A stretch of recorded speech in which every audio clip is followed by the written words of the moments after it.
Alright, Glenn, we're gonna have you read a story. I don't read. This is from Steven from the Ifinder antique store. Really? I love that guy! And this story is about that pumpkin we saw. Really? There's a story behind the pumpkin? Yep. Wow, I can't wait to read this. You're supposed to read it out loud, Glenn. Out loud? Okay. Ifinder. Antique progressive Halloween diorama. By the clock, it is 1:30 p.m. Halloween is drawing nigh, and the creatures are gradually gathering, eager to witness the transmogrification of the dolls on the open hearth before them. More will soon arrive.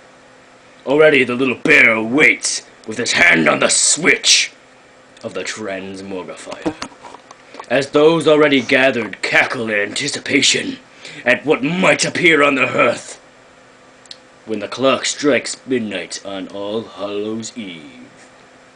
Meanwhile, other events are unfolding in a creepy carnival of preparations. Some gather below and prepare for the solemn, long-awaited execution of Yogi Bear. Several samurais are involved in the gruesome altercation. Whistle above another rest calmly on the bed of nails, and a rabid rabbit prepares to force the hapless squirrel to walk the plank, while a willy witch wends her way overhead. In the background, others are approaching. What will happen next? Can't wait to see what happens next. Put the page ready. Come on. Chapter 2. The clock has moved forward and more creatures have arrived to witness the transmogrification of the dolls. Till now, St. Frederick's patron saint of creatures has quietly stood nearby, contemplating ways to save the lot of them. However, with the arrival of the dragon and the installation of the transmogrifier's doll processing unit, he appears to have become concerned that these creatures may indeed be irredeemable. Meanwhile, due to the machinations of the dolls processing unit, the dollhouse has become eerily empty, except for one tiny little doll hiding in the near back of the right upstairs bedroom, with his face turned away. What will be his fate? And what is that? Off to the right, a strangely luminous and apparently purposeful fibrous web-like cloud is emanating from the ancient lantern, gradually groping and stretching its way into the scene, engulfing all in its path. And look there, a strange mirror already engulfed. Right next to it, might it and the cloud being to have some role to play in the transmogrification. Stay tuned for Chapter 3. Which will be right now. Yep. This is really long. Chapter 3. The clock has inched ahead yet again. Now that the dollhouse has been vacated by the doll processing unit of the transmogrifier, and the tiny doll has been set rotating properly, the dragon has eclipsed the dollhouse by bringing the strange mirror to center stage. The cloud being to has signified extended its reach and is encroaching there as well. Clearly is it making its way forward into the fray. All this makes it appear that the transmogrifier is really starting to power up. A clear aberration of nature. Yet plain to see, how can this be? Anticipation and appetite is growing, building wildly in the motley crowd of creatures. They have been here for weeks, witnessing the preparations for the transmogrification, and haven't eaten a single thing. That sucks. Yes, they have grown hungry for the result of the transmogrifier's instigation of the new creation. Ooh, scary. hungry for what every creature wants on Halloween. Too hungry, perhaps. Look at the poor book creature, almost ready to take the tiny doll bait of the invisible fisherman. Isn't invisible. Never mind. Back on task. They must be ravenous. Next page.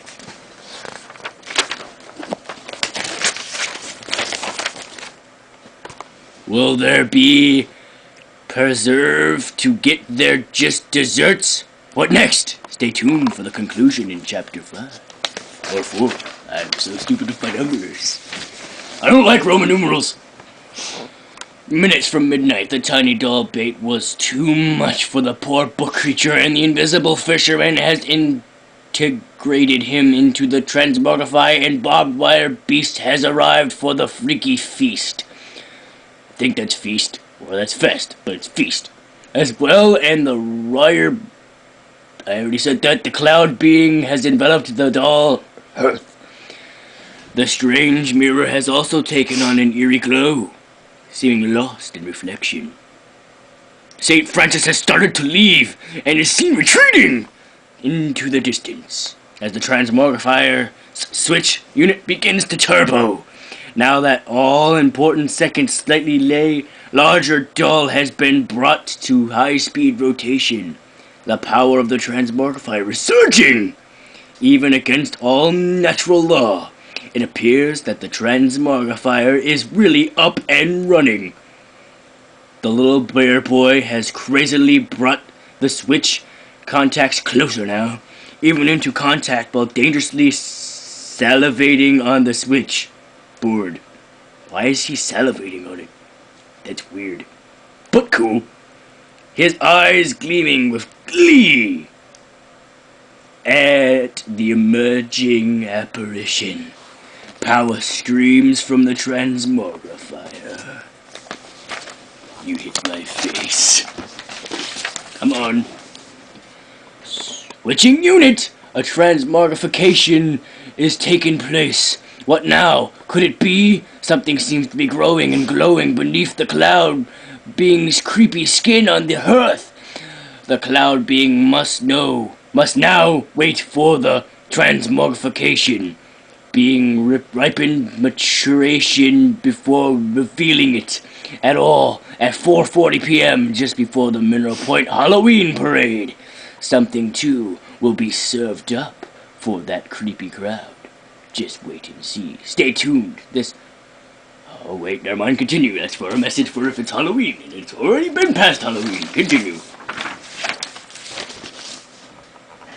The revelation of the transmogrifier. The revelation. Looks like revelation, but whatever. The appointed time has arrived, and the invisible fisherman has hauled in the cloud being's skin, where it had covered the hearth. A strange, mutilated, but mighty pumpkin. Was I supposed to continue? Oh yeah. Has appeared on the hearth.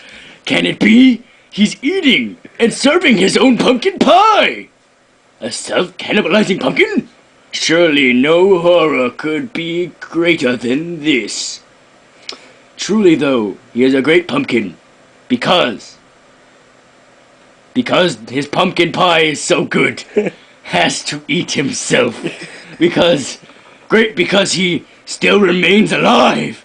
Great because, though his transmorgative powers he also gives of himself. So this pumpkin offers us a salvation, as well as a salivation. Hey, get it? Get it? Yes! Sacrificing himself for us and our satisfaction, because he loves himself so much. He also knows that all creatures must love him too. So, he gives himself to himself for